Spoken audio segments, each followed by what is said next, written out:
Vozes verbais, são 3 também, né? A gente vai, a voz do verbo, ela pode ser ativa, passiva ou reflexiva.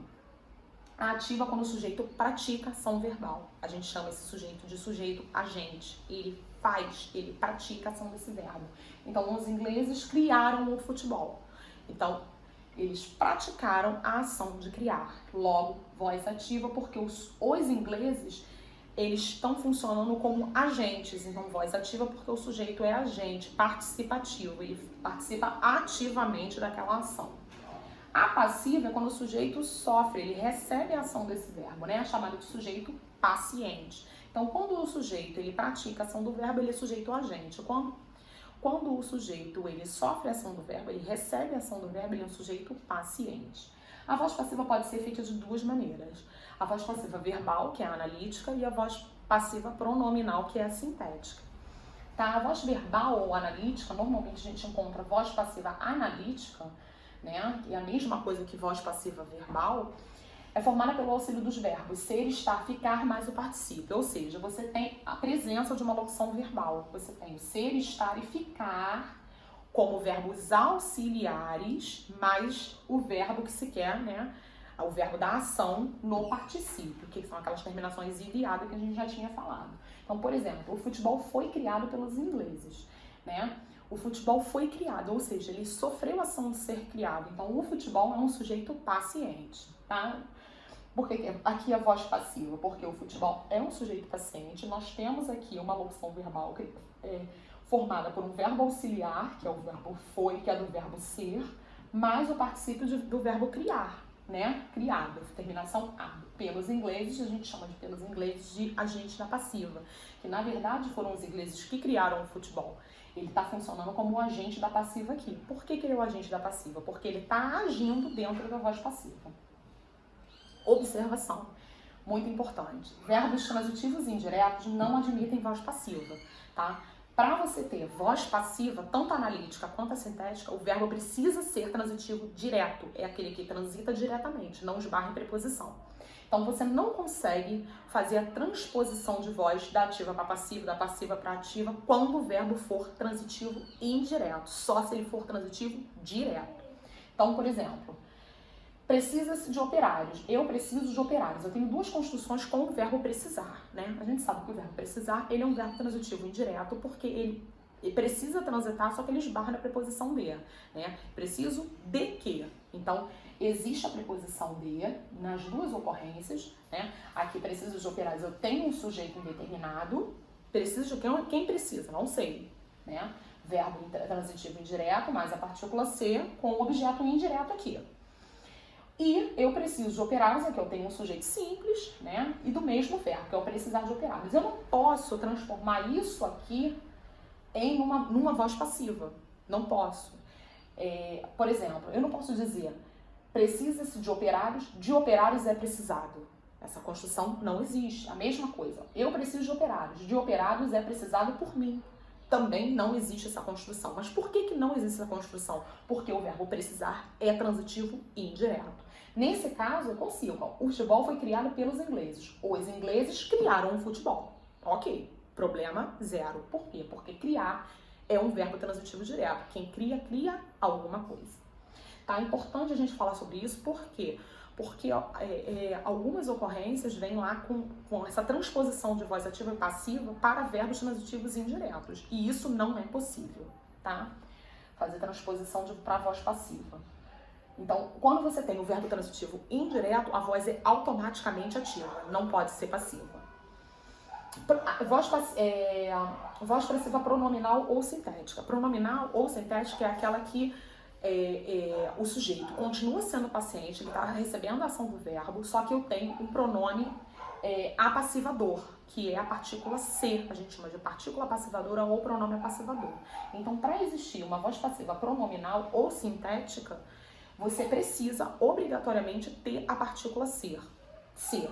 Então, por exemplo, criou-se o futebol. Criar é um verbo transitivo direto. A gente vai sempre partir desse pressuposto que para se criar voz passiva, ou analítica, ou sintética, o verbo precisa ser transitivo direto.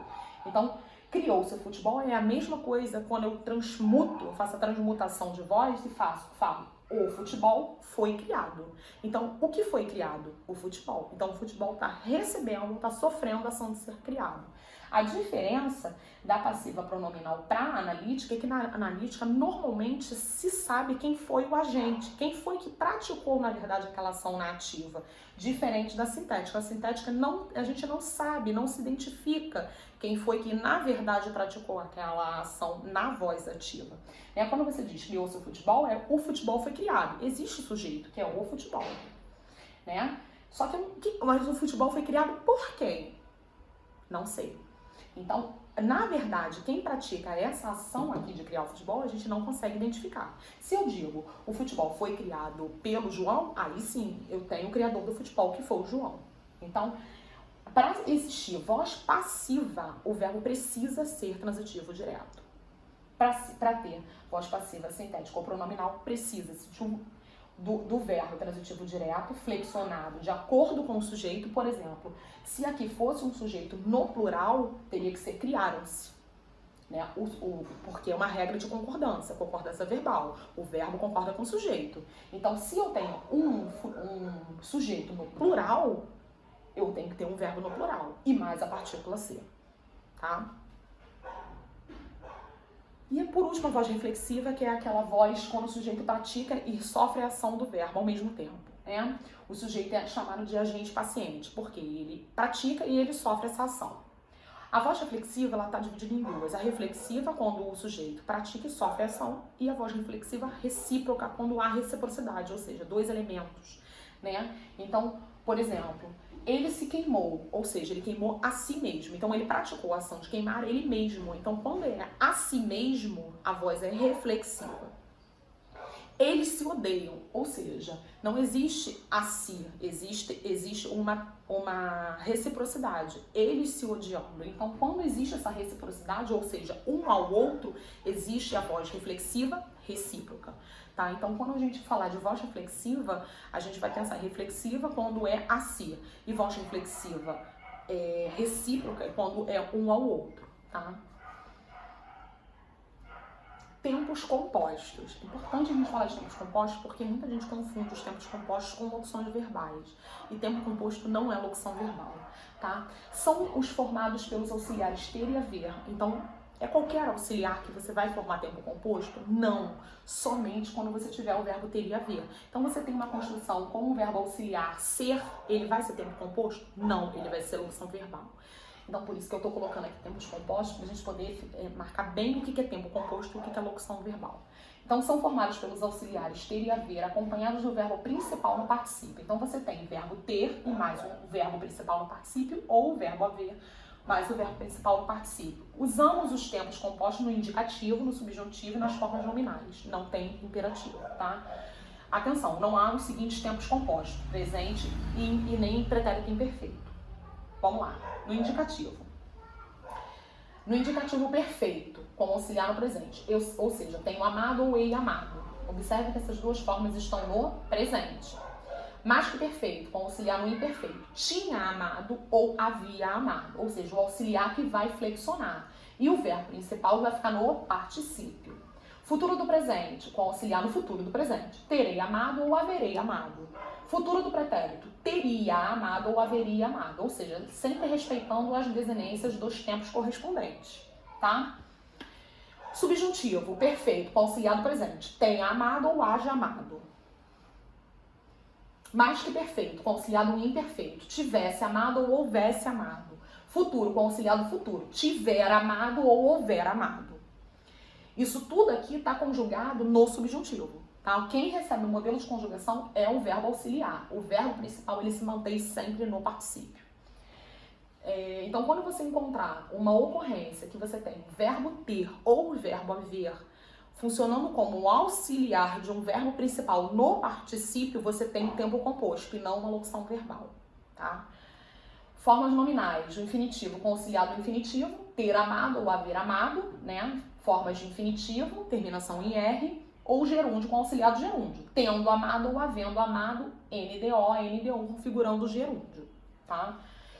Então, o que a gente precisa saber sobre o tempo composto? Você vai ter tempo composto quando você tiver o verbo ter ou haver mais o particípio dentro de uma construção. Isso é tempo composto. Você pode fazer construções de, por exemplo, ser com particípio de amar? Posso, mas aí não é tempo composto, é locução verbal, porque o verbo ser não se enquadra dentro do tempo composto. Tempo composto, os verbos auxiliares vão ser sempre ter e haver, tá? Classificação do verbo quanto à forma, tá? O verbo ele pode ser regular quando ele segue o modelo de conjugação, ou seja, é o que conserva o mesmo radical em toda a conjugação, mantém o modelo de conjugação. Então, por exemplo, amar, beber e unir, amar, eu amo, tu amas, ele ama, nós amamos, vós amais, eles amam. Seguir o mesmo modelo de conjugação, ou seja, seguir o mesmo radical, ele é um verbo regular. Como é que eu vou saber se o verbo é regular ou irregular? Eu vou conjugar o verbo no presente do indicativo, no pretérito perfeito do indicativo. Se não houver modificação no radical, ele é regular. Você não precisa conjugar ele em todos os tempos do indicativo. Você conjugou no presente, você conjugou no pretérito perfeito. Se ele não apresentou nenhuma modificação no radical, isso significa que ele é regular. Porque se ele não apresentou nem no presente, nem no pretérito perfeito, ele não vai apresentar nos outros tempos. Então é importante para você saber se ele é regular ou irregular, conjugá-lo no presente do indicativo, no pretérito perfeito do indicativo. Tá? Então o regular é quando segue o mesmo modelo de conjugação. Você tem o verbo, você vai retirar daquele verbo radical. Esse radical ele tem que se manter no presente e se manter no pretérito perfeito. Se ele se mantiver, ele é regular. Se ele não se mantiver, ele é irregular. Então, exemplo. Verbo saber. O verbo saber, ele tem como radical SAB, né? Quando você conjuga, por exemplo, no presente do indicativo, o verbo saber, você vai, por exemplo, no presente do indicativo, o verbo saber, eu sei, mudou. Eu transformei o A num E, transformei um D em um I. Logo, isso mostra a irregularidade. Porque para ser regular, ele tem que manter esse radical do início ao fim, do presente e no pretérito perfeito. Tá? Então, por exemplo, aqui ó, saiba, isso aqui já é subjuntivo, soube. Então, observe que existe diferença no radical, né? O radical do verbo saber é SAB. Aqui é SAI e aqui é SOUB. Então, existiu essa variação. Logo, ele é classificado como irregular. A mesma coisa o verbo fazer, né? Eu tenho faço, tenho fiz, tenho farei. O que aconteceu no verbo fazer? Eu tenho como radical faz, F-A-Z. Aí eu vou e conjugo faço. Eu tirei o Z e coloquei uma C cedilha. Logo, já é o suficiente para ele ser irregular, tá? Atenção, os verbos regulares não se classificam como irregulares quando só há uma variação gráfica em vez do valor fonético mantido, ou seja, atingir, atinja. Observe que o som é o mesmo. Então, aqui ele é regular. Ficar, fiquei, a mesma coisa, ele é regular porque ele não tem alteração nenhuma fonética, tá? Anômalo. O que seria um verbo anômalo? Anômalo é que apresenta alguma anomalia. Ele é mais do que irregular. Ele apresenta uma irregularidade muito maior do que os verbos irregulares apresentam. Então, só existem dois tipos de verbos anômalos, que é o verbo ser e ir. Os dois verbos, eles são completamente irregulares. Né? O verbo ser, ele é o radical, né? Então, para ele ser regular, ele deveria ser do início ao fim, o presente do pretérito perfeito. É o que não ocorre, né? Eu tenho era, eu tenho és, eu tenho foi, eu tenho fora, fui, são, seja, serei, sou. Ou seja, existe uma irregularidade muito grande. Por isso, o verbo anômalo, o verbo ser, ele recebe essa classificação de anômalo para não entrar como irregular, porque ele é mais irregular do que o próprio irregular. A mesma coisa o ir. Fora, fosse, fui, ia, vou. Observe que aqui é V, aqui é I, aqui é F. Então, existe uma irregularidade muito maior do que o normal. Então, o verbo anômalo, ele é um verbo irregular especial, vamos dizer assim. O verbo abundante é o que apresenta mais de uma forma de igual função ou valor, né? Eis, por exemplo, alguns verbos que abundam no particípio. Abundante é quando apresenta mais de uma forma, tá? Alguns verbos, eles abundam mais no particípio, mas às vezes o verbo ele não tem dois particípios, mas ele tem uma variação na conjugação. Antes de eu falar isso aqui, eu vou falar sobre o verbo haver. O verbo haver, ele é um verbo abundante, né? Na primeira pessoa do plural do presente do indicativo do verbo haver, você tem duas possibilidades. Você tem havemos ou hemos. E isso é o suficiente para ele ser abundante, porque você tem duas possibilidades. E o que ele diz é o que apresenta mais de uma forma de igual função ou valor. Hemos e havemos têm a mesma função, o mesmo valor. Então você pode optar, na hora da tua construção, fazer hemos ou havemos. Ele não tem duplo particípio, mas ele tem dois modelos de conjugação na primeira pessoa do plural do presente do indicativo. Então, por esse motivo, ele também entra como um abundante, tá? Por exemplo, o verbo nascer. O verbo nascer, você tem 3 tipos de particípio. Você tem o nascido, o nato e o nado. São 3 tipos de formas de particípio. Então, logo, isso aqui é suficiente para você dizer que ele é abundante. Outros exemplos: aceitar, entregar, expressar, expulsar, isentar, limpar, matar, pegar, salvar, etc. Né? Aceitar, aceitado e aceito, entregar, entregado e entregue, e assim sucessivamente. Existem verbos que você só tem um tipo de particípio. Logo, ele não é abundante, tá? Vai ser abundante o verbo que tem 2 particípios ou igual função ou valor, que é o caso do verbo haver, que eu dei o exemplo anteriormente.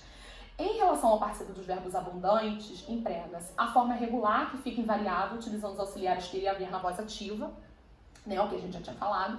A servente havia limpado a sujeira, né, porque existe a forma do particípio regular e irregular. A forma regular, você vai usar o ado ou ido no particípio, e a forma irregular é a forma mais enxuta, a forma menor. Então, por exemplo, a forma irregular, que se flexiona em gênero e número com os auxiliares ser, estar, e fica na voz passiva. Então, quando você usa o ser, estar e ficar, a voz tem que ser passiva. Quando você usa o ter e o haver, a voz é ativa. Então, olha lá. A servente havia limpado a sujeira, ou seja, ela praticou a ação de limpar. Então, a servente é um sujeito agente. Aqui é diferente. A sujeira foi limpa pela servente. A sujeira é o sujeito que está sofrendo a ação de ser limpa. Então, para você fazer a forma de particípio regular, que é a forma idoado, você vai fazer com o verbo ter e haver na voz ativa.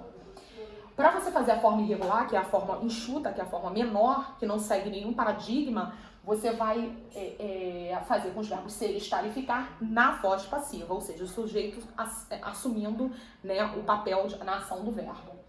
Observação: há outros particípios de verbos abundantes, regulares ou irregulares, que se usam diferentemente na voz ativa, auxiliares ter, haver, na voz passiva, auxiliares ser, estar, como em alguns exemplos a seguir. Exemplo, né? Aí você tem aqui um quadro, né, de verbos no infinitivo que admitem, né, o particípio regular e o particípio irregular, ou seja, são verbos abundantes, né, aceitar, aceitado, aceito, eleger, elegido, eleito, exprimir, exprimido, expresso, e assim sucessivamente, né? Imprimir, imprimido, expresso, pegar, pegado e pego. Todos esses verbos estão enumerados aqui, eles têm duplo particípio, tá? O que você vai fazer para você usar uma dessas formas é flexionar o auxiliar correto, tá? Observações. Embora já exista essa disposição de uso de ambas as vozes, sugere-se na escrita o uso do particípio regular, que é a forma idoado, na voz ativa, e o uso do particípio irregular, que é aquela forma mais comprimida, na voz passiva. Há particípios, porém, que fogem dessa estrutura, pois só existem em uma forma, como, por exemplo, cercar, cercado. Só existe uma forma. Então, a fazenda está cercada de arame, ok. Corrigir, corrigido. Só tem uma forma. Então, não são verbos abundantes. O trabalho já foi corrigido pela banca examinadora. Libertar, libertado. Não existe liberto, tá? Libertado é o particípio de libertar. Então, os escravos seriam libertados ainda nesse século. No caso anterior, o verbo está na voz passiva. Os escravos seriam libertados. Eles estão sofrendo ação. O trabalho já foi corrigido, ou seja, o trabalho está sofrendo ação. A fazenda está cercada, ela está sofrendo a ação de ser cercada. Então, todos eles estão na forma passiva, né, com o particípio na sua forma regular, que é a terminação em ido e ado. Atenção, chegar, chegado. Não existe particípio do verbo chegar como chego, não existe. Eu tinha chego, errado, essa forma não existe. O verbo chegar, ele não é abundante. Ele só tem uma forma de particípio, que é chegado. A mesma coisa trazer, não existe o trago. O trago é tragar, o cigarro, né? Então, o verbo trazer, a forma de particípio do verbo trazer é trazido, tá? Então, ele tinha chegado atrasado. Ah, professora, está errado? Ele tinha chegado? Sim, ele tinha. Chego é que está errado. Ele tinha trazido o documento. Ah, ele não tinha trago o documento? Não, ele tinha trago é que está errado. As formas chegar e verbos trazer, verbo chegar e verbo trazer, só existe uma forma de particípio, que é a forma regular, chegado ou trazido. tá? Nos casos anteriores, o verbo está na voz ativa com particípio na sua forma regular. Voz ativa. Ele tinha chegado atrasado, ele chegou atrasado. Ele tinha trazido o documento, ou seja, ele levou o documento, ele trouxe o documento. Então, ele praticou essa ação. Voz ativa com particípio na sua forma regular. Atenção, não existem as formas chegos e trago como particípio, que eu acabei de falar. É errado dizer ele tinha chego, ele tinha trago o documento. É errado. Verbo defectivo é aquele verbo que apresenta defeito na conjugação, tá? É o verbo que na sua conjugação não apresenta todas as formas, ou seja, pessoas, tempos, modos, etc. Alguns verbos defectivos são abolir, colorir, demolir, falir, precaver-se, reaver, etc. Por exemplo, o verbo colorir, você não conjuga na primeira pessoa. Você não diz, eu coloro. Essa forma não existe. Então, quando não existe algum tipo de pessoa, algum tipo de modo, algum tipo de tempo, você classifica esse verbo como defectivo, tá? É na terceira conjugação que se encontra o maior número de verbos defectivos, ou seja, os verbos terminados em ir, né? Abolir, colorir, demolir, falir, precaver-se, reaver. Esses são verbos que também se enquadram nos defectivos, mas a maioria dos verbos defectivos são de terceira conjugação, terminados em ir, tá? Os verbos unipessoais e impessoais, principalmente estes, pois só possuem a terceira pessoa do singular, são considerados por muitos estudiosos da língua portuguesa como verbos defectivos. Existem alguns verbos que só existe a terceira pessoa do singular, que é o ele, e a primeira do plural. O restante não existe. Então, esses verbos, eles são classificados como defectivos. Classificação do verbo quanto à acentuação tônica, né? Existem as formas risotônicas e as formas arrisotônicas. O que seriam formas risotônicas? Quando você tem um verbo, toda palavra, todo verbo tem toda palavra tem uma sílaba tônica. Quando o acento tônico, ou seja, a força, né, recai sobre o radical, todo verbo tem um radical. Quando a força, a sílaba tônica, recai no radical, você tem a forma risotônica. Quando a força, a sílaba tônica recai fora do radical, você tem a forma arrisotônica. Exemplo, amo, né? Você tem o radical an e você tem o mo. Então você tá amo. Amo. Uma palavra de sílaba, né? Onde é que está a sílaba mais forte? No A ou no mo? No A. Logo, se o A pertence ao radical, a forma é risotônica. Amas, a mesma coisa. Como é que você separa amas? Mais. Onde é que está a sílaba tônica? No A. E o A é o radical? Sim. Então, a forma risotônica do verbo. Quando a sílaba tônica recai fora do radical, a gente fala que a forma é arrisotônica. Exemplo, amarás. O radical é an, mas o amarás a gente classifica, né? A gente separa. Amarás. A sílaba tônica está no rais, que está fora do radical. Então, esse verbo, ele é uma forma arrisotônica. A mesma coisa, amaremos, né? Você tem amaremos. Você tem o re como sílaba tônica, que está fora do radical, né? Logo, você tem uma forma arrisotônica. Tá? Então, forma risotônica é quando a sílaba tônica cai em cima do radical. E arrisotônica é quando a sílaba tônica cai fora do radical. Verbos terminados em EAR e IAR. Muitas pessoas cometem erros na hora de conjugar esses verbos no momento da fala, tá? Então, existem alguns verbos que são terminados em EAR e IAR. Os verbos terminados em EAR recebem a vogal de ligação I depois da vogal E nas formas risotônicas. Exemplo, vamos lá. O verbo arrear, né? Por arreios. Arrear é diferente de arriar. Arriar é abaixar-se. Arrear é colocar arreios. Então, o verbo arrear, como é que você conjuga esse verbo? Eu arreio.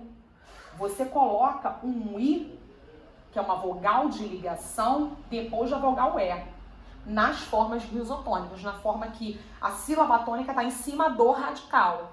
Então, eu conjugo. Eu arreio, tu arreias, ele arreia. Nós arreamos. Por que o arreamos não entra o I? Porque a sílaba tônica está fora do radical, que é no A, a sílaba tônica.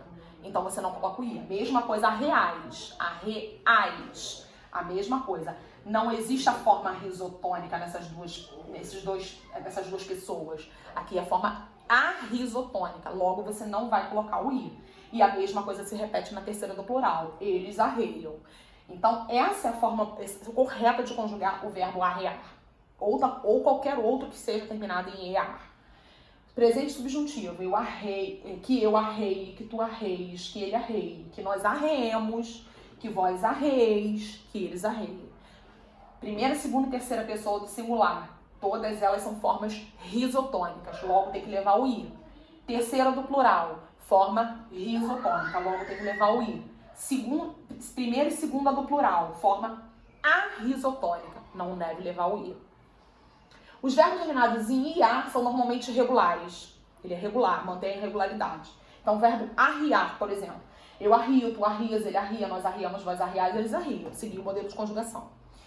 Presente do subjuntivo. Que eu arrio, que tu arries, que ele arrie, que nós arriemos, que vós arrieis, que eles arriem. Não, essa regra aqui não entra para os verbos terminados em iar, tá? Porque todos os verbos terminados em iar, eles são regulares. Então, vai seguir o mesmo modelo de conjugação. Atenção, os verbos mediar, ansiar, remediar, incendiar e odiar, que é o famoso Mário. Então, Mário, você vai lembrar do mediar, ansiar, remediar, incendiar e odiar, trocam o i pelo ei nas formas risotônicas, nas formas em que a sílaba tônica está em cima do radical. Exemplo, presente do indicativo, verbo mediar, por exemplo. Eu medeio, tu medeias, ele medeia. Nós mediamos, vós mediais, eles medeiam. Presente do subjuntivo, que eu medeio, que tu medeias, que ele medeia, que nós mediemos, que vós medieis, que eles medeiam. Então a mesma coisa aconteceu no verbo, a mesma coisa aconteceria no ansiar, no remediar, no incendiar e no odiar. Então por isso Mário, tá? É isso, pessoal. Eu espero que vocês tenham gostado do slide, né, da aula. Qualquer dúvida, volta no slide, eu vou disponibilizar esse material para vocês. E qualquer dúvida, só me chamar no WhatsApp.